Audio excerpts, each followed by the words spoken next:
بسم الله الرحمن الرحيم.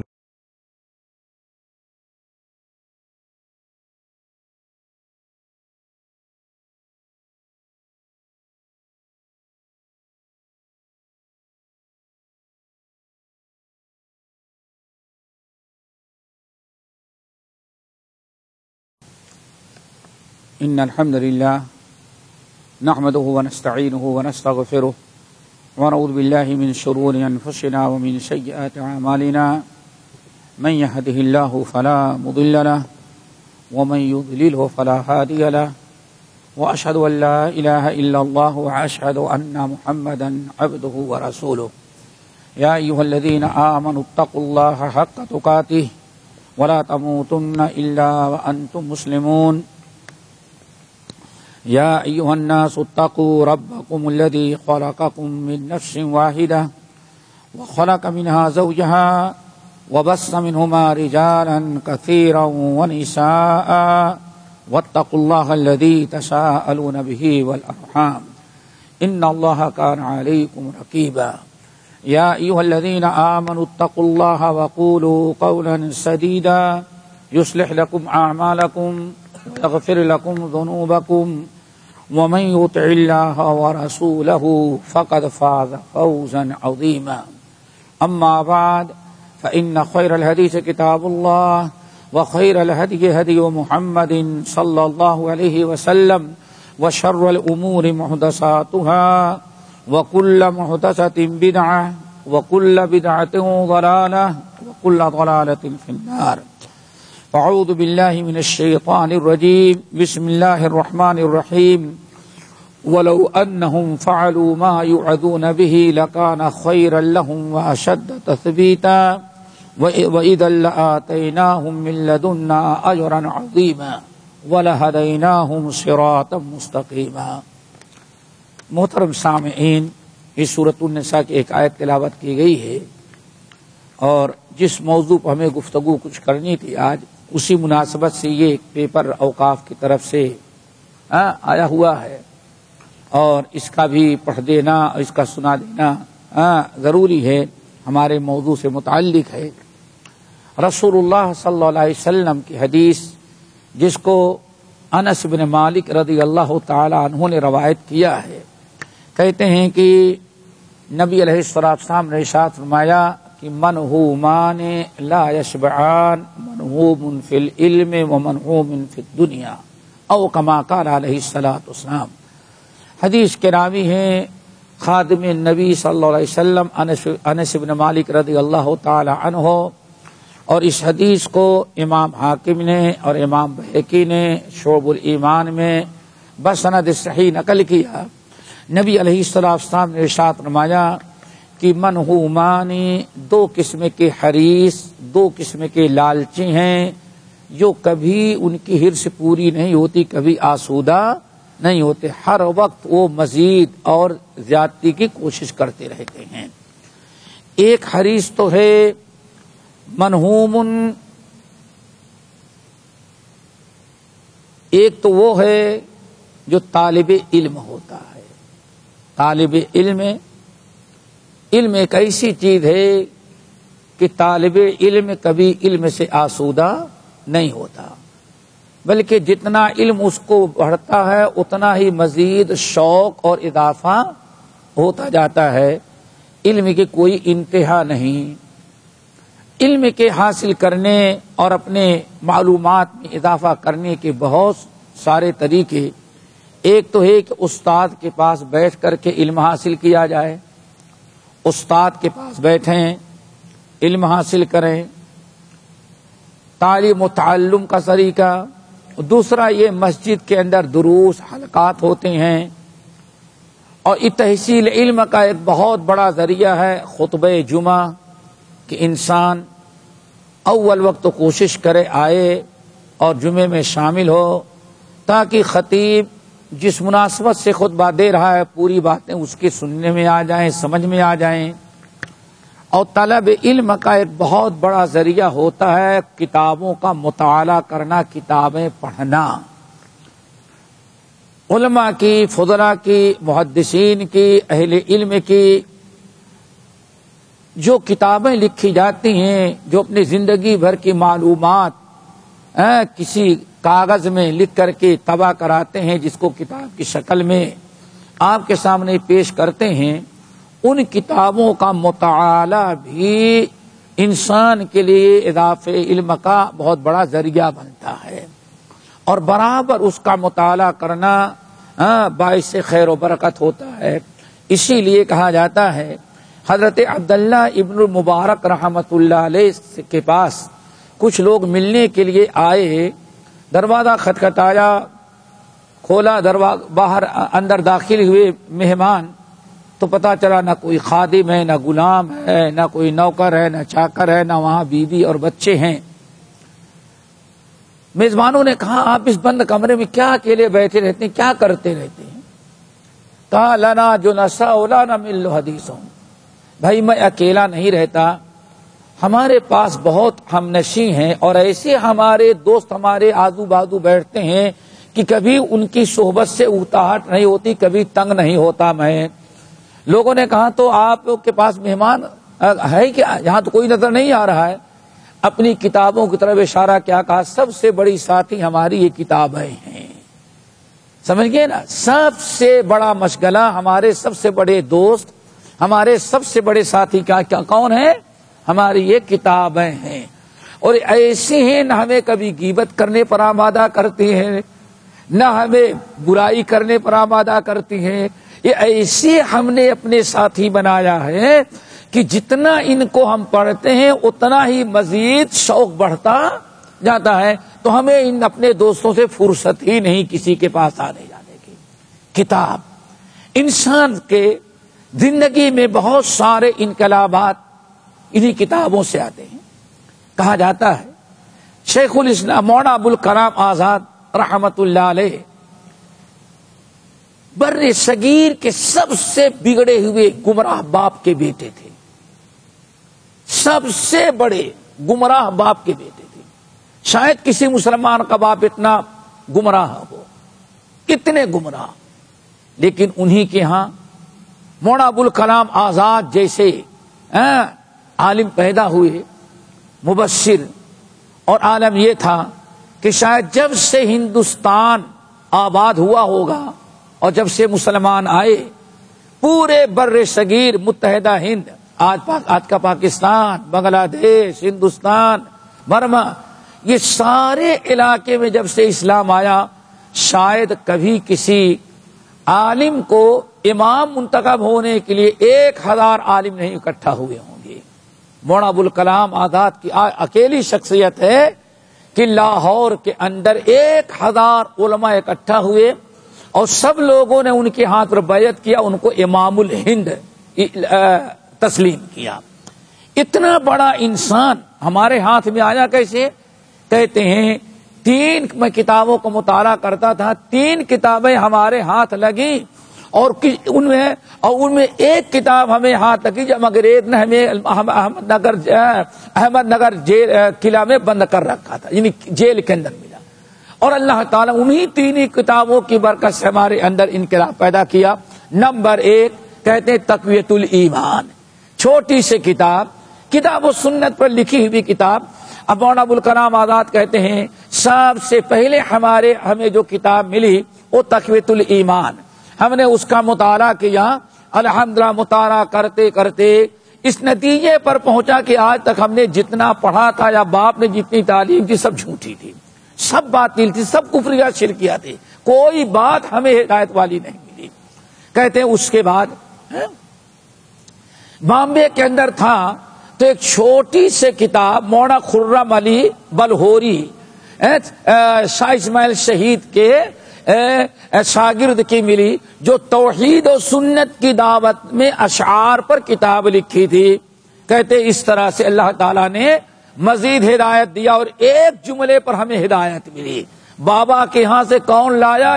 جس نے پایا اسی کے در سے پایا، بس۔ کہتے اسی نے ساری قبر پرستی سے ہمیں چھوڑا کر کے موحد بنایا۔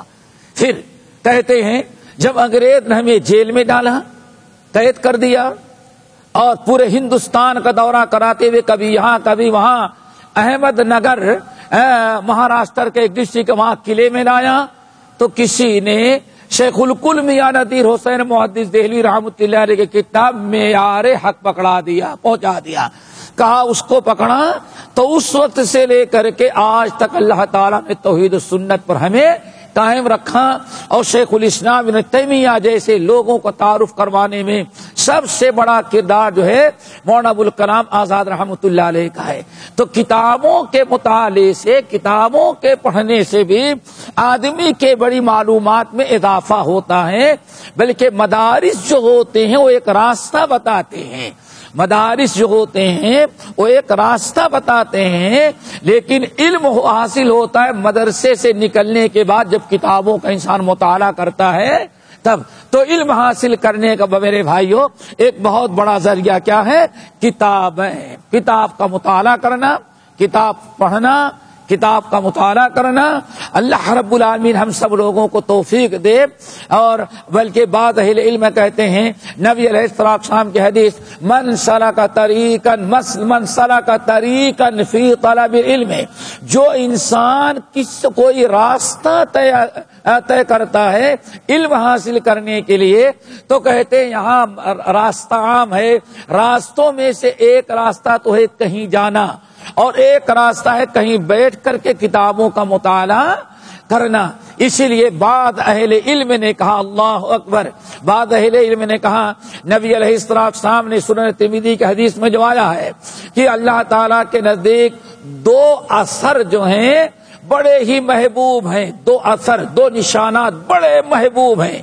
ایک نشانات تو ہیں نشانات قدم، جو اللہ تعالیٰ کی راہ میں آپ جہاد کرنے کے لیے جائیں اور آپ کے بدن پر تیر تلوار کے زخم کے نشانات پڑ جائیں، اور دوسرا نشان جو اللہ تعالیٰ کو بہت ہی زیادہ محبوب ہے وہ یہ ہے کہ آپ اللہ تعالیٰ کی راہ میں نماز پڑھنے کے لیے مسجد میں آئیں، آپ کو کہیں چوٹ لگی یا آپ نماز پڑھتے ہیں، نماز پڑھنے کی وجہ سے کبھی پیشانی اور پیر پر گھٹے پڑ گئے ہیں، یا اسی طرح سے کہیں آپ قرآن پاک، قرآن و حدیث سیکھنے کے لیے، اپنے علم کو بڑھانے کے لیے کسی جگہ بیٹھ کر کے مطالعہ کرتے ہیں، اگر آپ کے بدن پر یا آپ کے جسم پر کوئی گٹھا پڑ گیا، کوئی نشان آ گیا، تو یہ نشانات بھی طلب علم کے جو ہیں اللہ رب العالمین کیا بڑے محبوب اور فی سبیل اللہ ہوا کرتے ہیں۔ بہرحال دوستو، اس کی چیز کے پیش نظر کتابوں کی فراوانی کے لیے اللہ رب العالمین جزائے خیر دے ہمارے حاکم شارکا شیخ سلطان حفظہ اللہ کو، جنہوں نے سالوں گزر گئے، ہر سال تقریباً ایک ہفتے کا کتابوں کا معرض لگواتے ہیں۔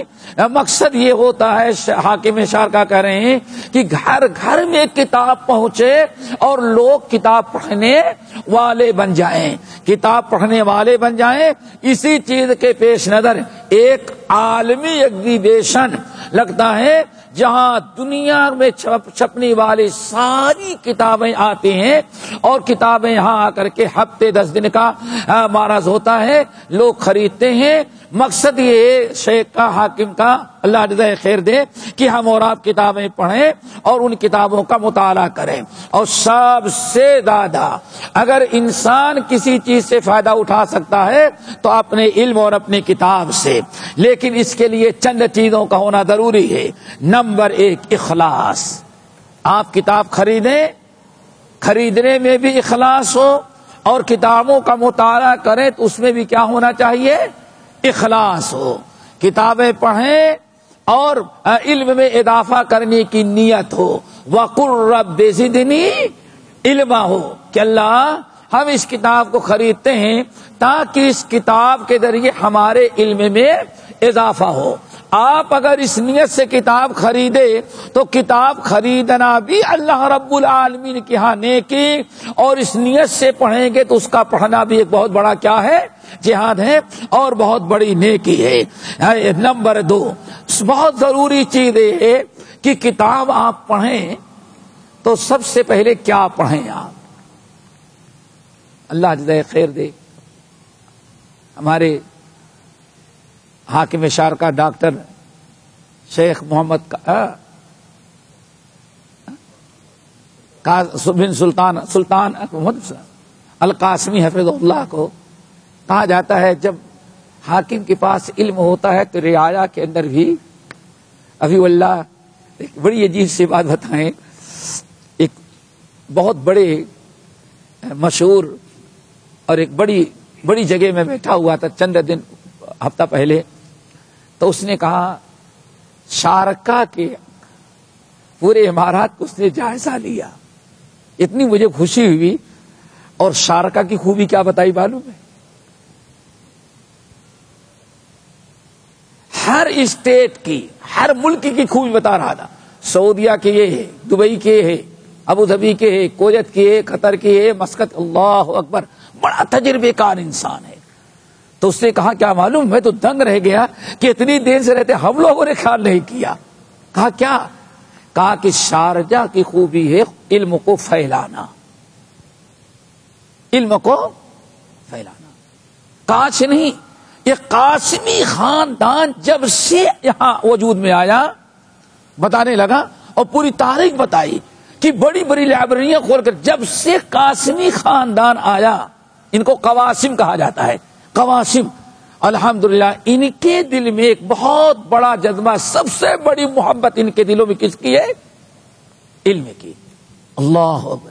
اسی لیے علم حاصل بھی کیا اور علم حاصل کرنے کی کوشش بھی کی اور علم پھیلانے کی بھی نشر و اشاعت. اسی لیے الحمدللہ دیکھیں علم کی نشر و اشاعت جتنا یہاں ہوتی ہے کسی اور جگہ آپ نہیں دیکھیں گے. تو اس نے بڑے تجربے کی بات بتائی. میں فارن کنٹریز میں میں تھا, وہاں یہاں کے ایک رہنے والا تجربے کار مبشر, اس نے یہ بات بتائی کہ ہر اسٹیٹ کی خوبی ہے اور شارجہ کی خوبی ہے علم کی محبت, علم کی نشر و اشاعت. تو سوال یہ ہے کہ علم کی کتابوں کا ہم مطالعہ کرنا شروع کریں تو ابتدا کہاں سے ہونی چاہیے؟ تاریخ سے, تفسیر سے, کہاں سے ہونا چاہیے؟ کس چیز سے ہونی چاہیے؟ اللہ اکبر. کہتے ہیں سب سے پہلے ہمارے علم کی ابتدا, اگر ہم کوئی کتاب پڑھنا چاہیں تو ایسی کتاب خریدیں, ایسی کتاب پڑھیں جو ہمیں عذاب قبر اور عذاب نار سے بچانے والا. اور وہ کون سا ہے؟ توحید. سب سے پہلے کیا ہے؟ توحید, اتباع سنت, شرک و بدعت سے بچنا. سب سے پہلے کہتے ہیں تقدیم الاہم میں فل اہم.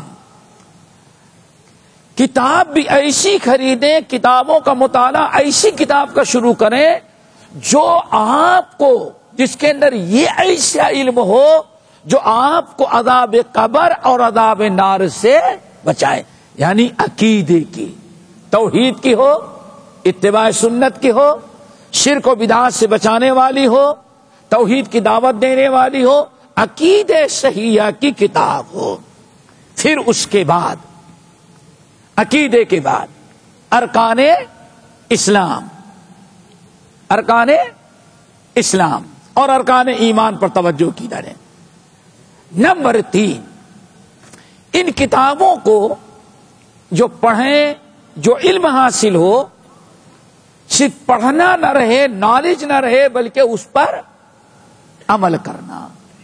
اور اسی کے مطابق سورۃ النساء کی آیت اللہ تعالیٰ فرماتے ہیں وَلَوْ أَنَّهُمْ فَعَلُوا مَا يُوعَدُونَ بِهِ لَكَانَ خَيْرًا لَهُمْ وَأَشَدَّ تَثْبِيتًا وَإِذًا لَّآتَيْنَاهُم مِّن لَّدُنَّا أَجْرًا عَظِيمًا وَلَهَدَيْنَاهُمْ صِرَاطًا مُّسْتَقِيمًا. رب العالمین نے فرمایا وَلَوْ أَنَّهُمْ فَعَلُوا مَا يُوعَدُونَ بِهِ, ان لوگوں کو جو نصیحت کی جاتی ہے اگر ان باتوں پر عمل کرنے لگے تو یہی ان کے حق میں بہت ہی بہتر ہوگا. صرف علم نہیں بلکہ کہا جاتا ہے علم والا عالم کبھی نہیں ہوتا, عالم اس وقت ہوتا ہے جب علم والا اپنے علم پر عمل کرے. کیوں؟ اللہ رب العالمین انما یخشی اللہ من عبادہ العلماء. انما, اے لوگوں, علماء تو صرف وہ ہوتے ہیں جو رب سے ڈرنے والے ہوں, اور جو رب سے ڈرے گا وہی عمل بھی کرے گا. اسی لیے علماء کی, عالم کی, علماء کی فہرست میں شامل ہونے کے لیے ضروری ہے کہ جو ہم پڑھیں، جو مطالعہ کریں اچھی باتیں، ان پر ہم فوراً کیا کریں؟ عمل کریں، جیسے کہ اللہ رب العالمین نے قرآن پاک کے اندر ہمیں بتایا، اور یہ آیت ہمیں اشارہ کر رہی ہے۔ اور ایک بڑی چیز یہ بھی ہے، نبی علیہ السلام نے حدیث کے اندر بڑی عجیب سے بات بیان کی دوستو، اس کو یاد رکھنے کی چیز ہے۔ حدیث تو بڑی طویل ہے، ایک حصہ آپ نے کیا فرمایا؟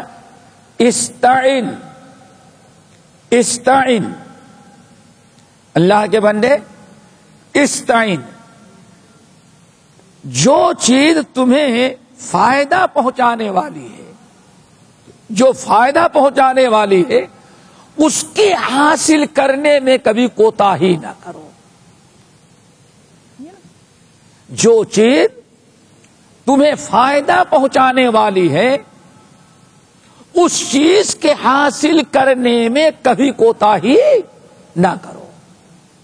احرص علی ما ينفعک، کتنی بڑی بات اللہ تعالیٰ نے، احرص علی ما ينفعک، جو تمہیں فائدہ پہنچانے والی چیز ہے، خبردار اس کے حاصل کرنے میں کبھی کوتاہی نہ کرو۔ اور پھر جو چیز فائدہ پہنچانے والی ہے اس کو حاصل کرنے کی کوشش کرو، کبھی کوتاہی نہ کرو۔ واستعن باللہ، اور اس کے حاصل کرنے میں اللہ رب العالمین کی مدد مانگتے رہو، اور اللہ رب العالمین سے استعانہ کرتے رہو۔ اللہ تعالی ہم سب کو اس کی توفیق نصیب فرمائے۔ اور جو کتابیں ہم پڑھتے ہیں، جو بھائی پڑھنا چاہتے ہیں، الحمدللہ کتابیں بھی تقریباً ہر زبان میں آتی ہیں، اب اردو میں بھی آ جاتی ہیں، عربی میں بھی آ جاتی ہیں، انگلش میں بھی آ جاتی ہیں، پشتو میں بھی آ جا رہی ہیں، اب تو ساری کتابیں ہر زبان میں آ رہی ہیں۔ لیکن یہ جو کتاب خریدنا چاہیں، اگر اس کے بارے معلومات نہ ہو، کوشش تو دائرہ کرتا ہے، حکومت کرتی ہے، لیکن پھر بھی کہیں بیچ میں کچھ ادھر ادھر کی کتابیں آ جاتی ہیں، ٹائٹل اچھا دیکھ کر کے نہ پسند کر لیں، بلکہ اس کو خریدنے کے پہلے کسی سے پوچھ لیں یہ کتاب کیسی ہے، اس کے پڑھنا مناسب ہے یا پڑھنا مناسب نہیں، اس طرح سے کر لینا چاہیے۔ اللہ تعالی ہم سب کو عمل کی توفیق نصیب فرمائے۔ جو حدیث میں نے شروع کیا تھا، اللہ کے رسول نے ارشاد فرمایا منہومان لا یشبعان، دو حدیث ہیں جو کبھی آسودہ نہیں ہوتے، ایک علم کا حدیث ہے، کبھی علم سے آسودہ نہیں ہوتا، اور دوسرا ہے منہوم فی الدنیا، ایک دوسرا دنیا کا طالب ہے، دنیا کا مال اور دولت کا، دنیا داری کا حریص، وہ کبھی دنیا سے اس کا آسودہ نہیں ہوتا۔ لیکن عبداللہ بن مسعود رضی اللہ تعالیٰ عنہ کہتے ہیں حریص تو دونوں ہیں، لیکن ولا یستویان، دونوں کبھی برابر نہیں ہوتے۔ فاما صاحب العلم، علم والا جتنا علم حاصل کرتا ہے اتنا ہی زیادہ رب کی رضا حاصل کر لیتا ہے، اور صاحب دنیا جتنا دنیا کماتا ہے اتنا ہی زیادہ اپنے آپ کو برائیوں میں اور مبتلا کر لیتا ہے۔ اللہ تعالی ہم سب کو عمل کی توفیق نصیب فرمائے۔ باقی مزید باتیں کل خطبے میں انشاءاللہ۔ اقول قولی ھذا واستغفر اللہ من کل ذنب واتوب الیہ، سبحانک اللہم وبحمدک، اشہد ان لا الہ الا انت، استغفرک واتوب